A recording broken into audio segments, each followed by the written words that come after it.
This is the Aftermarket Radio Network.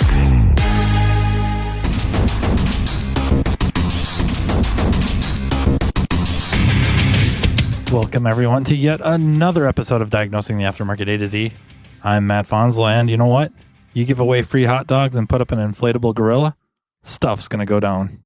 That and more after we hear a word from our sponsor, Napa Autotech Training. So, are you looking for the right training provider that offers cutting-edge courses to hone your automotive skills? Well, let Napa Autotech take you to the next level. Go to napaautotech.com for more details about classes near you. I'm going back to the mailbag because this question is just too good. It's too good to ignore. A lot more layered than I thought it would be. I'll leave names out of it to protect the innocent and maybe even the guilty. Essentially, the question is, I'm going to leave my job, not me, the person writing, and I haven't wrote myself a question yet. Should I put in a 2 weeks notice? It's a really short question. My knee-jerk reaction was, yeah, right? That's what we're supposed to do. And then I thought about it a while. I don't know that the knee-jerk reaction is quite as strong as it started out. So there's more to it. What I don't like about the whole thing, not about the notice that this person's asking about or that they're going to be leaving their job, but that we're talking kind of a power dynamic here. And that's one thing not talked about often enough. And you've probably heard me say it. It's really a subject that should be taught, I don't know, probably kindergarten on, all the way through as far into school as you can possibly go. And then even in common conversations, we should be talking about power and power dynamics. A lot of the worst things humans have ever done to each other is due to power dynamics. And do I put in 2 weeks notice as up there with some of the worst? No, not really. But I get to thinking about it. As an employee, we're expected. So there's a dangerous word, expected. This is where it really becomes a hang-up. We're expected as a common courtesy to put in a 2 weeks notice. Common courtesy. I'm not sure what the common part is. What's in common? Could it be? Yes. But how many of us work for a business? And I don't even care if it's automotive related. How many of us work in a business or a profession or an industry that the employer gives you a notice of termination? I know it exists. It absolutely does. But how many of you have ever heard about a repair shop that pulled a tech, or it doesn't have to be a tech, any employee aside and said, look, whatever the scenario is, we're parting ways. Let's just assume it's not like an egregious event or action by the employee. I would think amongst us, there are things we would all agree on are grounds for immediate dismissal with no notice. Really no acts of like amenities or niceties, like the business really not going out of its way to take care of the offender. And I think we could leave that fairly vague. I think for the most part, we agree there's just people that gots to go. But what I'm talking about is things aren't working out. You've been around maybe for a while, a few years, and maybe you've been written up and maybe you haven't. But the reality is that you're probably we're going to be going in a different direction type of conversation or lecture, or in some cases, it almost seems like a backpedal. But regardless, management has decided that you're parting ways. And there are absolutely situations where they send you off with some sort of package, if you will. And I don't mean like a gift, but some sort of severance, something that makes up for that. Maybe it's a week pay. Maybe it's a couple weeks pay. You want 2 weeks notice? We also give 2 weeks severance, or maybe severance based on years served, something like that, where now that balance is starting to become fairly equal or more equal. Maybe it also continues to balance. Maybe it continues to balance in that the longer you're there, the more ingrained into the business you are, the more important you are to the day-to-day operations that the more severance you get, but then the more, I'm going to use that word expected again, to put in a longer notice. That maybe if you've been there for 10 years and they offer 4 weeks of severance pay, they would expect 4 weeks of notice to help train in somebody new, to help give them time to find someone to succeed you or replace you. I don't know many places that do that. And off the cuff, I don't know any shops. I've never even heard about it. Maybe they do it and they just don't talk about it because they never felt a reason to talk about it. But it is something to consider, because otherwise, if you're putting in your notice and it's a 2-week notice, that's considered the minimum, you're doing it strategically and not because it's the moral right thing to do. That's what kind of sucks about it. The courtesy part is removed. It has nothing to do with courtesy. You're not doing the employer a solid by doing this. That's the way it should be. But that's a lot of times that's not what it is. It gets back to kind of what Brian Pollock and I were talking about a couple episodes ago, where you have people, not just owners, not just managers, people that hold grudges, want revenge, do things in a vengeful manner. Where I'm going with that is there is no severance package. You're just expected to give 2 weeks notice. You have no intentions of ever going back to this shop ever again. You want out. But if you don't put in that notice and wherever you leave to go to isn't so great, or who cares what happens? It's not working out. Your fault, their fault, nobody's fault. Don't matter. Things aren't working out. Horrible things happen that the business just has to close, whatever. Now you're looking for another job. Either A, you cannot put that shop or manager on as a reference. Why? Because it won't matter if you were a terrific employee, because you left without giving notice, even though there was no type of severance package to balance it out. You will be punished. And they can't talk bad about you on the record if the shop or the business or whoever, employee, potential employer, asks, would you hire this person again? And they answer no. Even if they really would have. In the back of their head, they're like, if they had to put notice in, I would have hired him in a heartbeat. Now you're doing it to play a freaking game.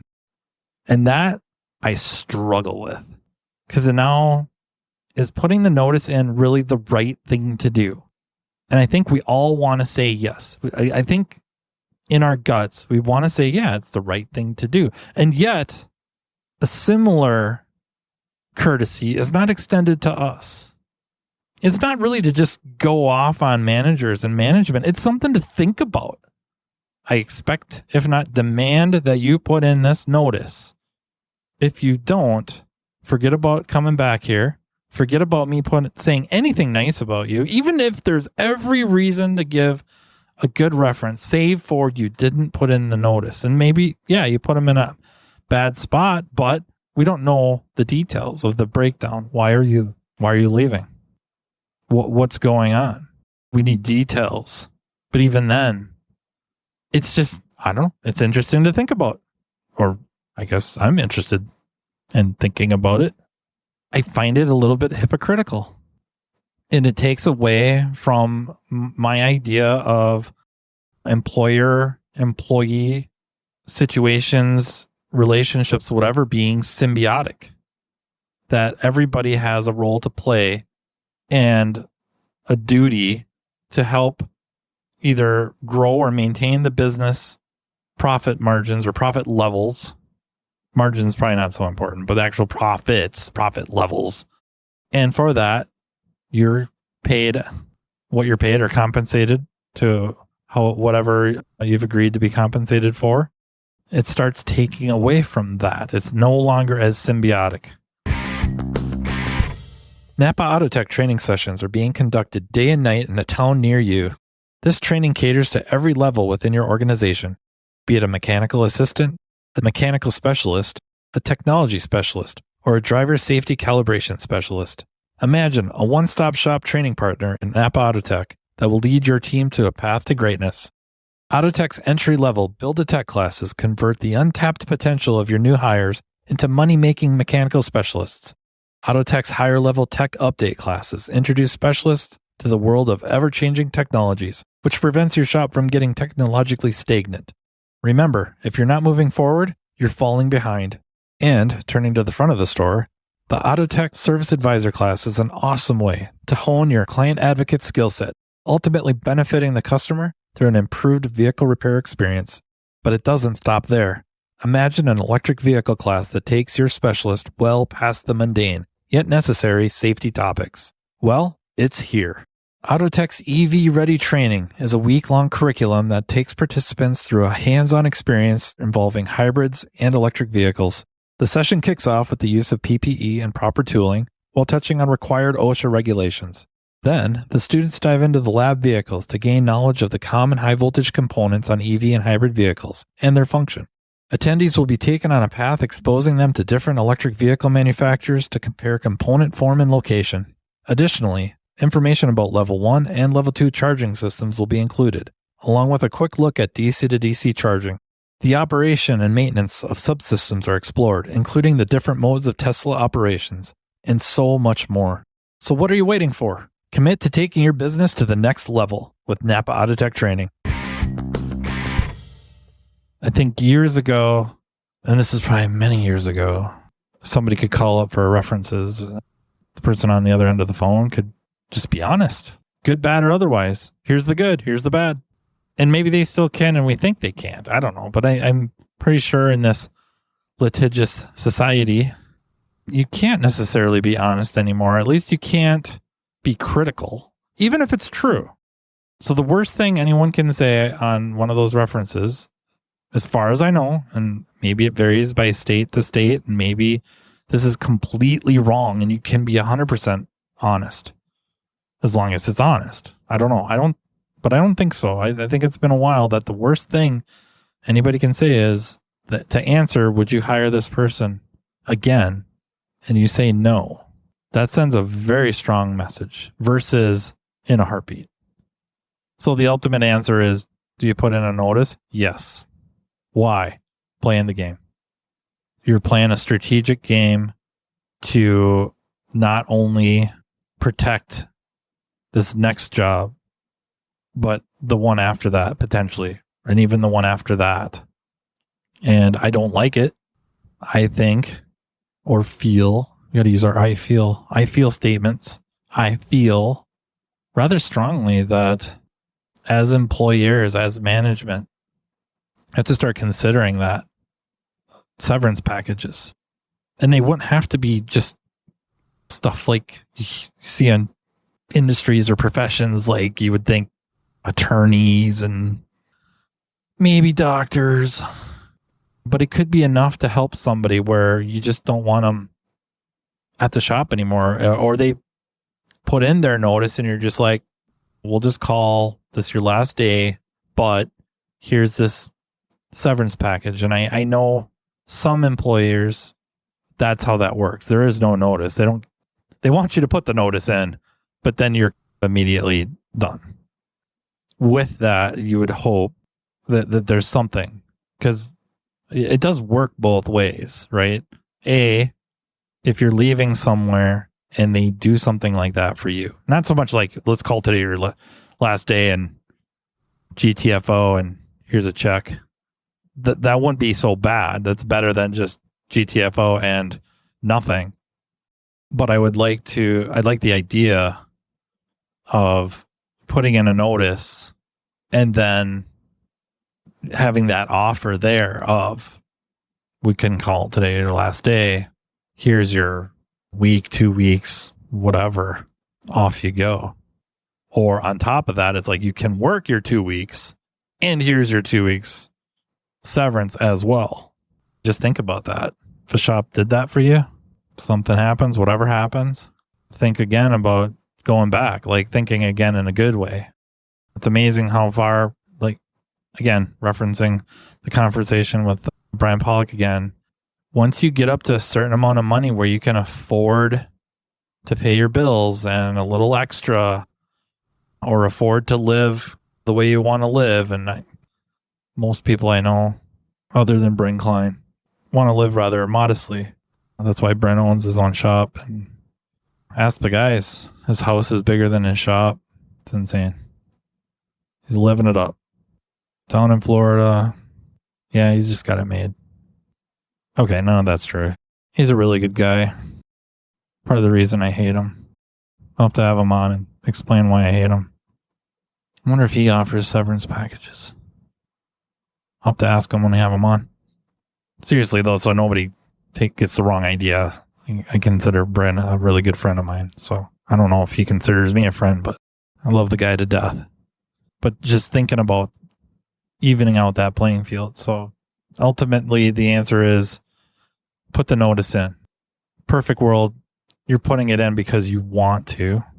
That you do want to not burn any bridges, keep the relationship peaceful, cordial, and all that.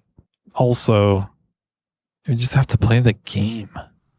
If we didn't have that desire, whatever that is, to seek vengeance, to make people pay for doing things outside of our own social constructs, referencing the social construct episode. But when people deviate from our expectations, which is created by our own idea of how the world should work, we get more emotionally invested than we probably should, when we could have just stepped back and said, I wonder what it's like from their perspective. And it would have to pop into your head. Like, if I wanted to let them go tomorrow, I could just pull them in the office and let them go. And they get a final paycheck. And maybe we do have a policy where we pay out any leftover PTO. But if it's PTO that's accrued through hours worked, that's almost like a strategy leveraged against us too, where, the shop I work at, and I'm not saying this is the right way to do it, just an example. For me, my start date after about the second of the year, was my first day working, was the day after the New Year's. My vacation time resets and I get my X amount of hours or days. I'm working up to months, plural. I don't know if I'll ever get there. I get treated well. It's not a dig. I'm kidding. My vacation time resets. I have all of it available to me right away. So if I used it up, I won't have to start working until July. I wish. Others, you accrue it for every hour worked. You can maybe borrow against it, where now you go into the negative and you have to earn it back. And I guess that works too. But it's a self-protection thing. Whereas potentially mine, if I quit early on in the year, and we do have a policy that would pay me all my vacation time, they could be on the hook for a fair bit of money. But that could be viewed somewhat as a severance, right? So there's ways to twist this all to either side's benefit. And I think that's what I dislike. The twisting and manipulating of the situation or the benefits to either side, by either side. No kidding. It's human behavior to do what benefits you the most, right? Whatever that is, benefits you professionally or gives you the dopamine rush, whatever. It's human nature, but also we're supposed to be aware enough and intelligent enough to recognize some of that and kick in a little bit of altruism, kick in a little bit of humility. And I guess that's forever going to be an ongoing topic on the Diagnosing the Aftermarket A to Z podcast. Matt talking about being honest, being humble, having some humility, having some grace, thinking about power and power dynamics, using statistics. That's going to be an ongoing thing because I feel very, very strongly that's the truth of the matter. And you just like everybody to come to the table in good faith. And it's not always the case. And the really crappy part is sometimes you're going to be the one coming to the table in good faith and the other person isn't. That's when it really sucks. So I've taken up a few minutes here to go on and on about ultimately put in a notice. But also, I think it would just be a good topic to bring up. And we should be able to have open dialogues about certain things. And I think it's not unreasonable to bring this up where, hey, I have no intentions of quitting this. I love it here, but I was just thinking about this. You presumably expect us to put in a notice, and yet you have the ability to let us go with no notice. How is that handled? If you say the word severance, it could ruffle feathers, but I think that's the right word. I think technically that's the right word. What is the harm in just discussing it instead of everyone getting all emotional about it and freaking revved up? Just think about it. And if you don't know what the word means, go look it up and think about it and go, they got a point. Or they don't have a point, because this is what we do. If there's any vacation time or up to this amount of vacation time, we pay it to you. And that's worth X amount of days or weeks or whatever. There's a plan. Or you bring up an interesting point. Heaven forbid somebody bring up a freaking good point and you'd have to go think about it and go, what do you guys think? Perfect world, what would you like to see happen? Okay, that's a little too... I was thinking more of this. What do you think of that? Something's better than nothing. Come to a compromise. It's not always a government word. So with that, I'll let you guys think about this and let me know what you think. Fire me an email, mattfanslowpodcast@gmail.com.